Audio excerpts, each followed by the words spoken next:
안녕하세요. 시사몽땅입니다. 지난 9월 7일에 중국 최대 군사 전문 사이트 중 하나인 신랑군사망에서 재미있는 기사 하나가 올라왔습니다. 미국의 한 군사 전문 매체가 중국이 파키스탄에 수출한 VT4 전차를 게임 체인저라고 평가했으며 자국산 전차에 대한 자화자찬을 늘어놓는 내용이었습니다. 원래 중국제 장비로 구성되어 강력한 파키스탄 기갑 부대는 중국산 신형 VT4의 운용으로 더 강력해질 것이며 세계에서 가장 강력한 무기 중 하나로 간주되는 이 전차의 125mm 주포와 우수한 장갑은 인도의 T-95MS에게 큰 위협이 될 것이라는 내용이었습니다.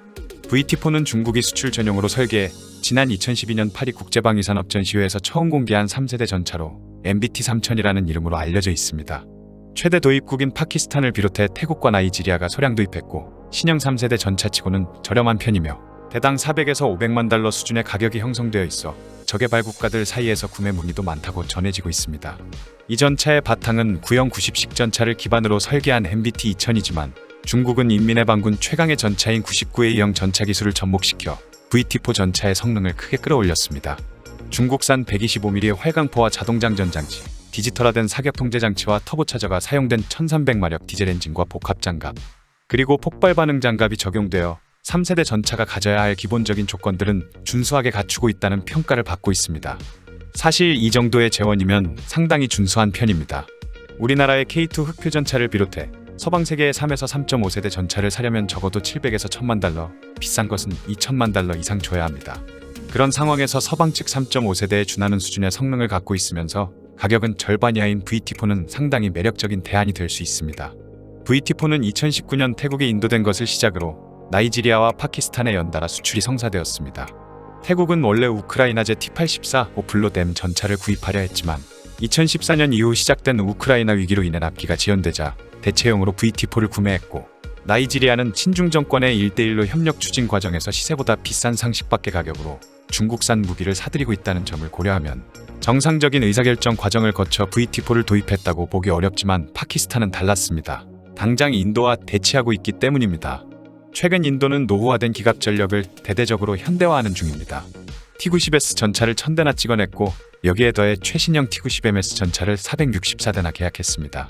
이에 대항하는 파키스탄 육군의 기갑 전력은 중국제 구닥다리 59식 전차 300여 대와 59식과 별반 차이 없는 69식 전차 400여 대, 59식 전차에 125mm 주포를 얹어 개량한 알자라르 전차 700여 대, 중국제 MBT-2000을 국내 생산한 알칼리드 전차 600여 대와 1990년대 우크라이나에서 도입한 T-80UD 300여 대 정도입니다.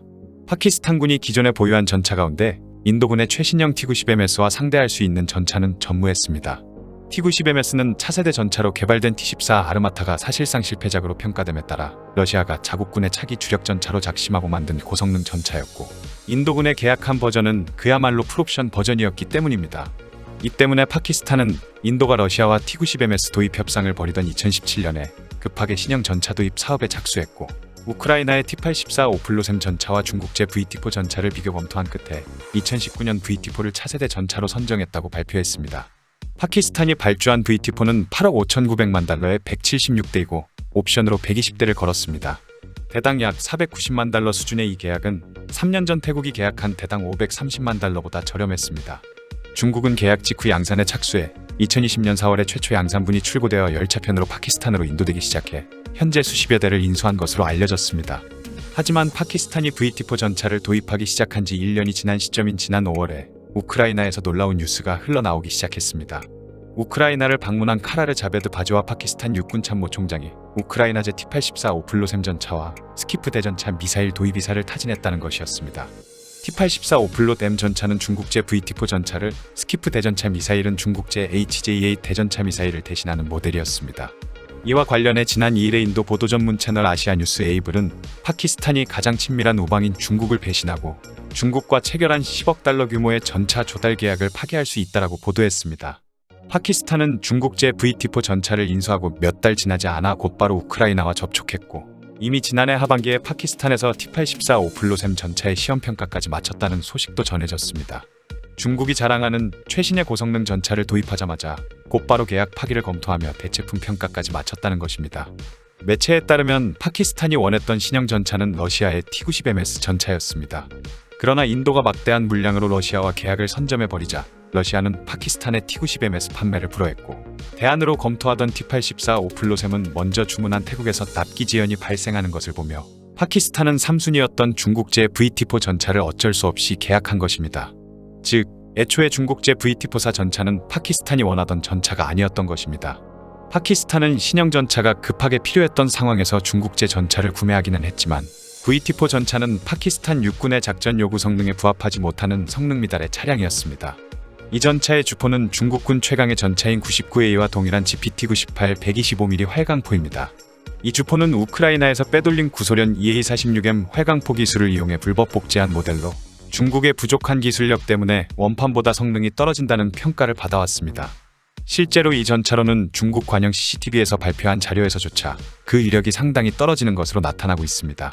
이 전차로에 사용되는 텅스텐 탄심의 최신형 날개 안정식 철갑탄은 초속 1800ms의 포구 초속을 발휘한다고 발표됐는데 중국이 발표한 재원대로라면 일반적인 전차 교전거리 2000m에서의 탄속은 1678ms까지 떨어지며 경사장갑이 적용되지 않은 균질압 연강판의 경우 558mm, 30도 경사적용 장갑판은 499mm를 관통할 수 있는 능력입니다. 이 정도 수준으로는 인도군 T-90S의 구형 콘탁트 5 반응 장갑이나 T-90MS의 신형 렐릭트 폭발 반응 장갑을 뚫기에는 역부족입니다. 즉, 이 주포로는 인도군 신형 전차의 외피라고 할 수 있는 폭발 반응 장갑 정도만 손상시킬 수 있으며 전차의 본장갑에는 생채기 하나 낼 수 없다라는 말입니다. VT-4 전차는 주행 중 사격을 위한 주포 안정화 장치도 믿을 수 없습니다. 파키스탄이 VT-4 전차를 평가하던 2018년을 기준으로 당시 중국제 전차는 가장 최고의 기술로 개량됐다던 바이애슬론 출전조차도 이동 표적은 고사하고 고정 표적조차도 제대로 맞추지 못하는 굴욕을 보이며 사격 통제 장치와 주포 안정화 장치에 심각한 문제가 있다라는 사실을 드러낸 바 있습니다. 올해 대회에서는 이러한 문제 대부분이 해결된 모습을 보여주고 있지만 파키스탄이 지난해 인수한 초도부는 그렇지 못했을 가능성이 큽니다. 또한 VT-4 전차는 3세대 전차치고는 무게도 가볍습니다.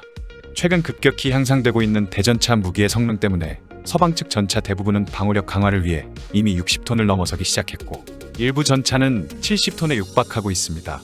중국의 VT-4 전차는 폭발 반응 장갑과 자동장전 장치까지 적용했음에도 불구하고 전투 중량이 52톤에 불과합니다. 기존 도입국인 태국이 공개한 영상을 보면 작은 포탑에 여러 장비들을 집어넣다 보니 전차 외벽이 상당히 얇은 것을 식별할 수 있는데 이는 VT-4 전차의 방어 능력이 일반적인 3세대 전차보다 크게 떨어진다는 것을 의미합니다. 인도의 T-90MS에 맞서야 하는 파키스탄의 입장에서는 당연히 다른 대안을 찾아볼 수밖에 없는 상황이 된 것입니다. 우크라이나의 T-84 오플렛M은 같은 125mm 주포지만 프랑스와의 기술 협력을 통해 개량한 독자 모델인 KBA-3 활강포를 탑재하고 있습니다. 서방 기술이 적용된 덕분에 이 주포는 러시아가 차세대 전차인 T-14 아르마타에 탑재하기 위해 개발된 최신형 125mm 활강포인 EA-82에 필적하는 수준의 포구 초속을 달성했고 신형 철갑탄을 도입해 카탈로그 데이터상 관통 능력이 VT-4 전차의 GPT-98 대비 2배에 가깝습니다. 세계적으로 손꼽히는 기술이 적용된 것으로 평가되는 느클레르 전차에 적용됐던 사격 통제 장치와 주포 안정화 장치를 적용한 덕분에 명중률도 우수합니다. 우크라이나 돈바스 분쟁을 거치며 대전차 무기에 상당한 피해를 입었던 경험 때문에 T-84 오플렛M의 장갑에도 상당한 공을 들였는데 신형 폭발 반응 장갑과 소프트킬 및 하드킬 체계로 구성된 능동 방어 장치도 기본적으로 적용되어 VT-4를 압도하는 방어력을 갖추고 있습니다. 재미있는 것은 파키스탄도 눈여겨보았을 태국의 사례입니다. 태국은 우크라이나의 오플렛M의 파생형 모델인 T-84 오플렛 T-49대를 도입하고 중국제 VT-4도 같은 수량을 구매했는데 중국제 VT-4를 후방 지역인 방콕 주변에 주둔하는 제1보병산단 예하 제4전차대대에 배치하고 T-84 오플렛M을 미얀마와 국경 지역을 담당하는 제3군 전략예비인 제구기병대에 배치해 핵심 전력으로 운용 중인 것을 보면 파키스탄도 감이 왔을 것입니다. 문제는 파키스탄의 정무적 판단입니다. 파키스탄의 주적은 인도이고 인도의 최신 전차에 대항할 수 있는 전력을 갖춰야 하는 것도 맞지만 파키스탄은 중국의 핵심 우방이자 군 통수권자인 임란 칸 총리가 골수 친중 정치인이라는 평가를 듣는 인물이기 때문입니다. 칸 총리 입장에서는 중국과의 계약을 파기하는 것이 부담스러울 수밖에 없지만 일선에서 빗발치는 전차 교체 요구를 마냥 무시할 수만도 없는 상황입니다.